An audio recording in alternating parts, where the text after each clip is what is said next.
अगर आपकी green card application यानी form I-485 application to register permanent residency और एडजस्ट स्टेटस पहले से USCIS के पास पेंडिंग है तो ये वीडियो आपके लिए बहुत इंपॉर्टेंट है, क्योंकि आज हम बात करेंगे कि जब आपका ग्रीन कार्ड केस प्रोसेस में हो तब आपको किन चीज़ों का ध्यान रखना चाहिए, जैसे कि एड्रेस अपडेट कैसे करें, केस स्टेटस कहाँ से चेक करें, ट्रैवल करते समय किन बातों का ध्यान रखें और सबसे ज़रूरी ऐसी कौन सी गलतियां हैं जो आपकी एप्लीकेशन को खतरे में डाल सकती हैं।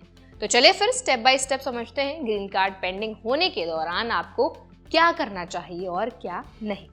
तो चलिए फिर फटाफट से वीडियो को शुरू कर देते हैं। हाय, मेरा नाम है वर्षा दुबे और आप मुझे देख रहे हैं NBT टेक एड पर। सबसे पहले बात करते हैं एड्रेस अपडेट की। अगर आप यूएस में रहते हुए घर बदलते हैं या किसी नए एड्रेस पर शिफ्ट होते हैं तो USCIS को अपनी नई लोकेशन की जानकारी देना इंपॉर्टेंट है। कई लोग सोचते हैं कि सिर्फ US पोस्टल सर्विस के साथ एड्रेस बदलने से काम हो जाएगा, लेकिन ऐसा नहीं है। USCIS को आपको अलग से इन्फॉर्म करना पड़ता है और वो भी 10 दिनों के अंदर। अगर आप ऐसा नहीं करते तो हो सकता है कि आपका ग्रीन कार्ड एप्लीकेशन जितनी भी इंपॉर्टेंट नोटिस हैं उससे जुड़े या डॉक्यूमेंट्स हैं आपके पुराने पते पर चले जाएं और आप अपने केसेस की अपडेट्स मिस कर दें। इसीलिए USCIS की change of address information page पर जाकर अपना नया एड्रेस जरूर अपडेट करें। एक और छोटा सा स्टेप है, लेकिन इसका सीधा असर आपके केस की प्रोग्रेस पर पड़ सकता है। अब बात करते हैं केस प्रोसेसिंग टाइम की। कई बार एप्लीकेंट्स को लगता है कि उनका ग्रीन कार्ड केस बहुत ज्यादा डिले हो रहा है, लेकिन असल में हर USCIS ऑफिस का प्रोसेसिंग टाइम अलग होता है। आप ये टाइम चेक कर सकते हैं USCIS की प्रोसेसिंग टाइम इंफॉर्मेशन पेज पर जाकर।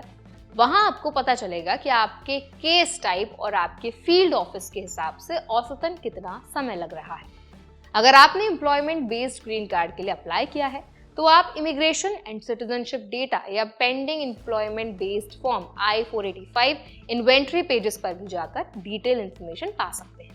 इससे आपको अंदाजा मिलेगा कि आपके केस में डिले नॉर्मल है या वाकई में कुछ गड़बड़ चल रही है। अब एक बहुत जरूरी चीज, केस स्टेटस अपडेट्स। आपको अपने केस का स्टेटस बार बार चेक करते रहना चाहिए ताकि आप किसी भी स्टेज पर अनअवेयर न रहें। इसीलिए सबसे आसान तरीका है USCIS की केस स्टेटस ऑनलाइन सर्विस। वहां बस आपको अपना रिसीट नंबर डालना है और आप रियल टाइम में देख सकते हैं कि आपकी फाइल कहां तक पहुंची है।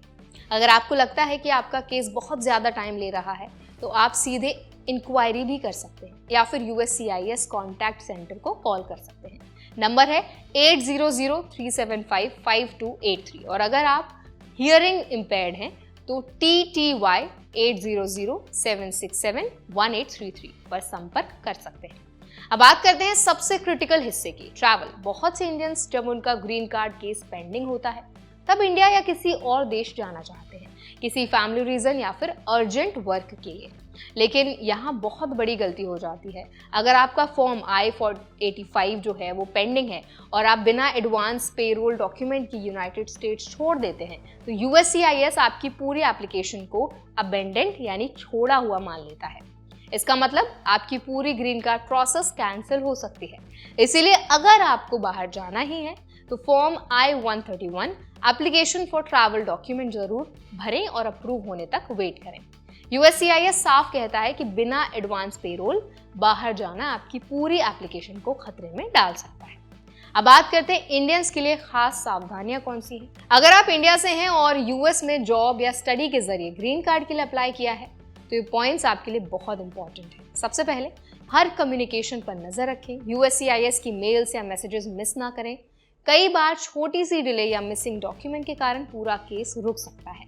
दूसरा, एड्रेस अपडेट में कभी लापरवाही ना करें। 10 दिनों के अंदर USCIS को इन्फॉर्म करना लीगल रिक्वायरमेंट है। अगर आप ऐसा नहीं करते तो वो आपके केस में नॉन कंप्लायंस मान सकते हैं। तीसरा, ट्रैवल प्लान हमेशा सोच समझकर बनाएं।